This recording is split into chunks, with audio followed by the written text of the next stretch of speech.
Hello friends, welcome to I study. SSC Staff Selection Commission की ओर से CHSL का एग्ज़ाम कंडक्ट करवाया गया था, प्री का एग्ज़ाम। ये एग्ज़ाम कब कंडक्ट करवाया गया था? तो 9 मार्च से लेकर के 21 मार्च के बीच ये एग्ज़ाम कंडक्ट करवाया गया था। आज इसकी आंसर की जारी हो चुकी है। आज 31 मार्च को आप लोगों की जो आंसर की है वो जारी कर दी गई है। आई होप आप लोगों ने अपनी अपनी आंसर की चेक कर ली होगी। अगर अभी भी कोई भी कैंडिडेट ऐसा है जिसने अपनी आंसर की चेक नहीं की है तो आंसर की चेक करने का लिंक आप लोगों को इस वीडियो के डिस्क्रिप्शन में मिल जाएगा। वहाँ से जा कर के आप लोग अपनी आंसर की चेक कर सकते हैं। अब उसके बाद मैक्सिमम कैंडिडेट के मन में डाउट रहता है, क्या सर इसकी एक्सपेक्टेड कट ऑफ क्या रहेगी और क्या हमारा सेफ स्कोर रहना चाहिए जिससे हम लोग टायर 2 की प्रिपरेशन करनी चाहिए।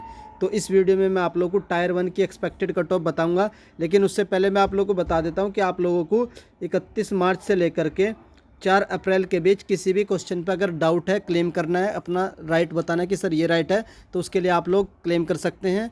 और उसके जो लास्ट डेट है उसकी 4 अप्रैल है, लेकिन हर एक क्वेश्चन के लिए आप लोगों को 100 रुपये पे करने होंगे अगर आप लोग किसी ऑब्जेक्शन पर किसी क्वेश्चन पर ऑब्जेक्शन करना चाहते हैं। तो ये भी आप लोग ध्यान रखिएगा, 4 अप्रैल तक आप लोग अपने क्वेश्चन पर ऑब्जेक्शन कर दीजिएगा। अगर आप लोग चाहते हैं कि हमें सर ये बता दीजिए किस किस क्वेश्चन पर ऑब्जेक्शन करना है, तो आप लोग मुझे अपनी शिफ्ट और अपनी कैटेगरी और अपने जितने भी मार्क्स बनने हैं वो कमेंट कर दीजिएगा।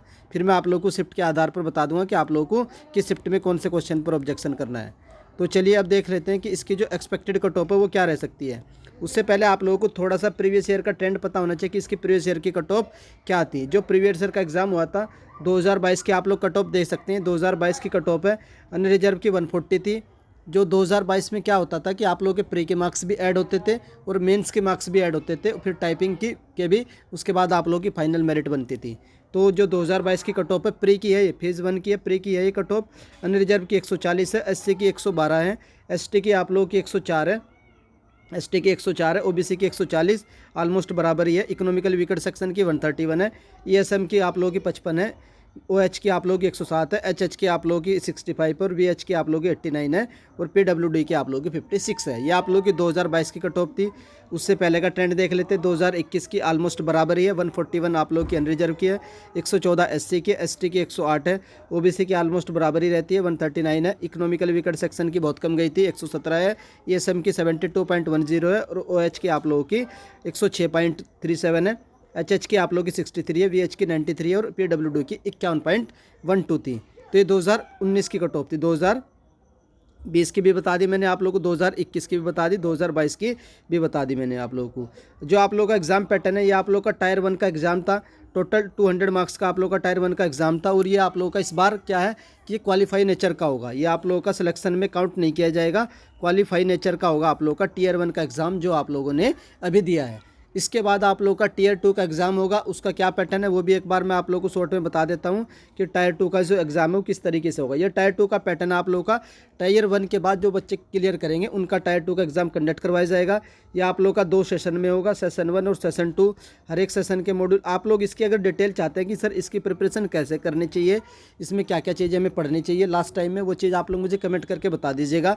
कंप्लीट इन्फॉर्मेशन मैं आप लोगों को टायर 2 की बता दूंगा कि टायर 2 की प्रिपरेशन करनी कैसे चाहिए।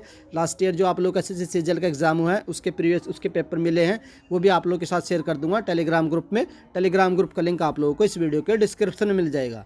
जो आप लोग का सिलेक्शन का क्राइटेरिया रहेगा सिर्फ और सिर्फ आप लोग का टीयर 2 रहेगा। तो टीयर 2 के बेस पर आप लोगों का सिलेक्शन किया जाएगा। उसके बाद जो आप लोग का टीयर 1 का एग्ज़ाम है उसमें आप लोगों को मिनिमम क्वालिफाई मार्क्स करने हैं। कितने हैं? जो आप लोग अनरिजर्व है उसमें 30% आप लोग को लाना ही लाना है। 200 मार्क्स का आप लोगों का पेपर है तो 200 का 30% ऑलमोस्ट कितना होता है 66 के आसपास आप लोगों को लाने ही लाने होंगे। उसके बाद आप लोगों को ओबीसी को 25% स्कोर करना होगा, कंपलसरी है। अगर इससे कम करते तो आप लोग डिस्क्वालीफाई कर दिए जाओगे। जो आप लोगों के अदर कैटेगरी है उनके 20% मार्क्स है। आप लोगों का क्या होगा टायर 2 के लिए आप लोगों को टायर 1 क्या होगा उसके बेस पर आप लोगों का सिलेक्शन किया जाएगा टायर 2 में।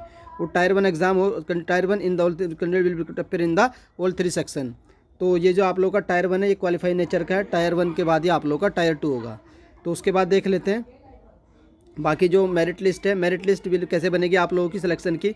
Merit list will be prepared on the basis of overall performance of the candidate in tier 2 exam only. सिर्फ और सिर्फ मेरिट लिस्ट बनेगी आप लोगों के टीयर 2 के एग्जाम के बेस पर ही मेरिट बनाई जाएगी। अब आप लोग पूछेंगे कि सर इसकी एक्सपेक्टेड कट ऑफ क्या होगी, तो मैं आप लोगों को इसकी एक्सपेक्टेड कट ऑफ बता देता हूँ कि 2023 के लिए आप लोगों की एक्सपेक्टेड कट ऑफ क्या रहने वाली है। ये जो मैं आप लोगों को कट ऑफ बताऊंगा, जितने नंबर बताऊंगा, जो आप लोगों ने अपनी आंसर की चेक की है, तो उस आंसर की को चेक करने के बाद आप लोगों के अगर इतने मार्क्स बन रहे हैं तो आप लोगों का सिलेक्शन टायर 2 के लिए हो जाएगा। तो ये आप लोगों के नॉर्मलाइज मार्क्स नहीं है, ये है बिना नॉर्मलाइजेशन के। इस जो मैं आप लोगों को बता रहा हूँ ये नॉर्मलाइजेशन के विदाउट है। आप लोगों का जो नॉर्मलाइजेशन होगा उसके बिना है। अभी मैं विदाउट नॉर्मलाइजेशन बता रहा हूँ कि अगर आप लोगों के अनरिजर्व कैटेगरी में 110 से लेकर के 120 नंबर के बीच अगर आप लोगों के मार्क्स बन रहे हैं अनरिजर्व कैटेगरी में, और आंसर की चेक करने के बाद, और इसमें आप लोग का नॉर्मलाइजेशन नहीं है, विदाउट नॉर्मलाइजेशन है, क्योंकि अभी नॉर्मलाइजेशन होगा। नॉर्मलाइजेशन कितना होगा वो आप लोगों को बाद में पता चलेगा। जनरली नॉर्मलाइजेशन में आप लोग के 10 से लेकर के 30 मार्क्स तक भी इंक्रीज हो जाते हैं। तो नॉर्मलाइजेशन का प्रोसेस है वो, उसको आप लोग छोड़ दीजिए। तो किन को टायर 2 की प्रिपरेशन करनी चाहिए, अगर अनरिजर्व कैटेगरी से अगर आप लोगों के मार्क्स 110 से लेकर के 120 में बन रहे हैं तो आप लोग टायर 2 की प्रिपरेशन कर दीजिए। मैक्सिमम चांस है कि आप लोगों का टायर 1 क्लियर होगा ज़रूर, और वो तो क्वालिफाई नेचर का है, उसमें आप लोगों के मार्क्स डिपेंड नहीं करेंगे। ओबीसी के मार्क्स अगर 100 से लेकर के 110 के बीच में बन रहे हैं तो आप लोग अपने टायर 2 की प्रिपरेशन स्टार्ट कर दीजिए। उसके बाद नेक्स्ट आता है आप लोग का इकोनॉमिकली वीकर सेक्शन, ऑलमोस्ट बराबर ही रहेगा। इनके भी मार्क्स अगर 110 से लेकर के 120 के बीच में बन रहे हैं तो आप लोग टायर 2 की प्रिपरेशन स्टार्ट कर दीजिए। उसके बाद नेक्स्ट कैटेगरी आती है आप लोगों की एससी की। एससी में अगर आप लोगों के मार्क्स 90 से लेकर के 100 के बीच में बन रहे हैं तो आप लोग भी अपने टायर 2 की प्रिपरेशन स्टार्ट कर दीजिए। और लास्ट आता है आप लोगों का एसटी का, तो 80 से 90 के बीच अगर एसटी कैटेगरी के कैंडिडेट के मार्क्स आंसर की चेक करने के बाद बन रहे हैं तो भी आप लोग अपनी प्रिपरेशन स्टार्ट कर दीजिए टायर 2 के लिए। बाकी जो रिमेनिंग कैटेगरी बनती है उनके तो अगर मार्क्स आप लोगों के 50 to 60 के बीच में बनने तब भी आप लोग अपने टायर 2 की प्रिपरेशन कर दीजिए। जो मेन है वो मैंने आप लोगों को बता दिया है। ये बात एक बार फिर से आप लोगों को दिखा देता हूँ। ये मार्क्स आप लोगों के आंसर की चेक करने के बाद है, आप लोगों ने जो आपने आंसर की चेक की होगी उसके बाद है। इसके बाद अगर आप लोगों के मार्क्स इतने बन रहे हैं तो आप लोग अपने टायर 2 की प्रिपरेशन स्टार्ट कर दीजिए। इसमें क्या होगा, आप लोगों का नॉर्मलाइजेशन लगाया जाएगा। बात कर लेते हैं, अगर नॉर्मलाइजेशन भी एक मिनिमम कैंडिडेट को अगर 10 मार्क्स भी मिलते हैं, 10 मार्क्स भी मिलते हैं तो जो नॉर्मलाइज कट ऑफ बनेगी आप लोगों की, नॉर्मलाइज कट ऑफ बनेगी अनरिजर्व कैटेगरी की, तो वो 120 के आसपास बनेगी, 120 प्लस। तो आज जो नॉर्मलाइज कट ऑफ है 120 प्लस है।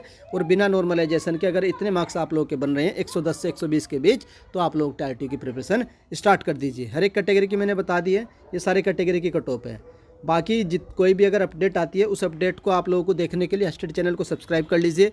अगर आप लोगों का कोई भी डाउट है इस कट ऑफ के रिगार्डिंग तो आप लोग कमेंट सेक्शन में बता सकते हैं। और आप लोग एक कमेंट और कर सकते हैं कि आप लोगों के कितने मार्क्स बन रहे हैं, आप लोगों की क्या कैटेगरी है, आप लोगों के कितने मार्क्स बन रहे हैं, आप लोगों की क्या कैटेगरी है, और आप लोगों का जो एग्ज़ाम है वो कब हुआ था।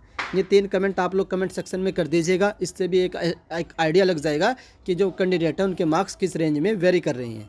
बस यही इन्फॉर्मेशन देनी थी। अगर हाई स्टडी चैनल की ओर से की गई एनालिसिस पसंद आती है तो आप वीडियो को लाइक कर सकते हैं, और अगर चैनल पर फर्स्ट टाइम विजिट कर रहे हैं तो चैनल को सब्सक्राइब भी कर लीजिए। वीडियो देखने के लिए धन्यवाद। Thank you.